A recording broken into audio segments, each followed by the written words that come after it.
Assalamualaikum, salam sejahtera kepada rekan-rekan mahasiswa.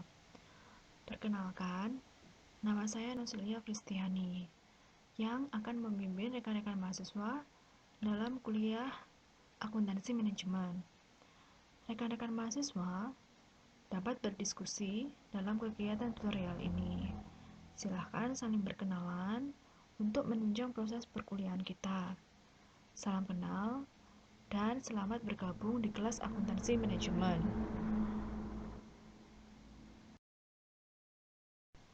Buku referensi yang saya gunakan berjudul Akuntansi Manajemen yang diterbitkan dari Salemba 4 dengan penulis Patrick Siregar. Silahkan teman-teman mahasiswa dapat mendownload e-booknya atau meminjam di perpustakaan buku yang terdekat.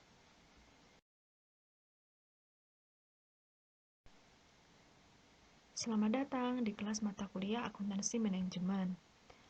Mata kuliah ini akan membahas mengenai konsep perencanaan, memberikan informasi yang akurat tentang suatu bisnis organisasi, ataupun organisasi yang dibutuhkan oleh pihak-pihak terkait dalam pengambilan suatu keputusan. Siapakah pihak-pihak terkait tersebut? Selanjutnya akan kita bahas di slide berikutnya.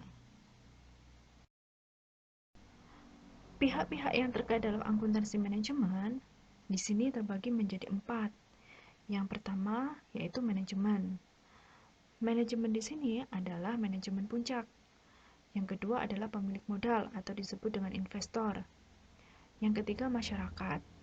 Kenapa kita harus bertanggung jawab kepada masyarakat?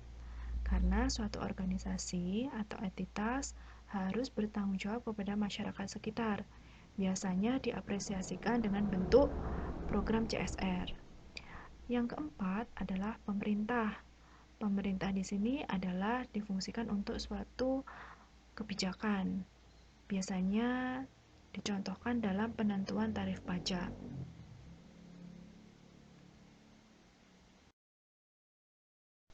Selanjutnya, kita akan membahas tentang pengertian akuntansi manajemen.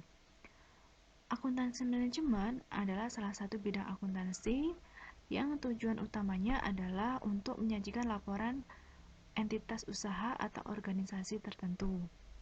Biasanya ini berupa laporan keuangan yang dimulai dari 1 Januari sampai dengan 31 Desember. Yang fungsinya dalam laporan keuangan ini ditujukan untuk manajemen puncak yang nantinya bisa membantu seorang manajer bisa mengambil keputusan. Sudut pandang akuntansi manajemen dalam penyajian informasi. Akuntansi manajemen yaitu akuntansi yang menyajikan informasi keuangan untuk pihak internal perusahaan.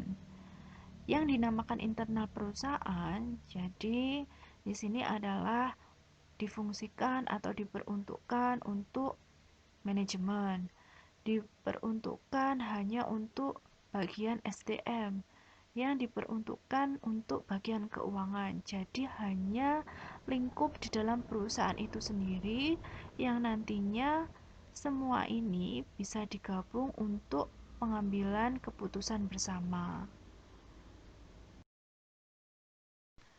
Tipe informasi akuntansi manajemen.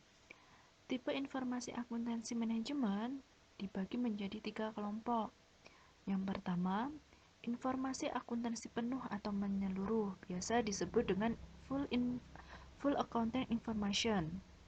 Yang kedua, informasi akuntansi diferensial atau disebut dengan differential accounting information. Yang ketiga adalah informasi akuntansi pertanggungjawaban atau disebut dengan responsibility accounting information. Selanjutnya kita akan membahas satu persatu dari ketiga tipe tersebut. Akuntansi penuh atau menyeluruh ini membahas tentang mengenai pendapatan total, biaya total, aktiva total, baik masa lalu atau masa yang akan datang.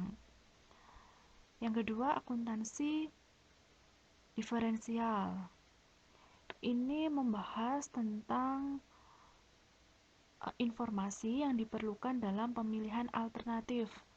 Jadi misalkan suatu perusahaan atau entitas menerima orderan atau pesanan khusus di mana perusahaan tersebut bisa menganalisa orderan itu atau pesanan itu bisa diterima atau ditolak.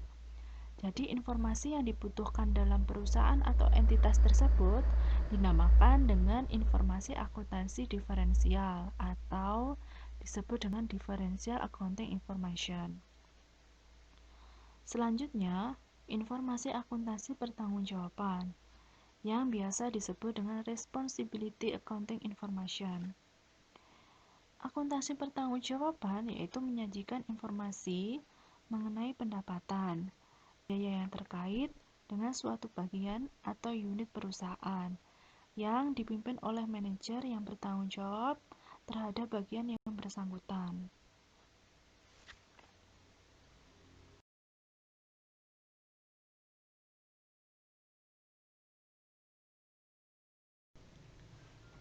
Sekian dari saya pengantar mata kuliah akuntansi manajemen. Selanjutnya akan kita bahas lebih dalam di pertemuan selanjutnya mengenai konsep akuntansi manajemen. Terima kasih. Wassalamualaikum warahmatullahi wabarakatuh.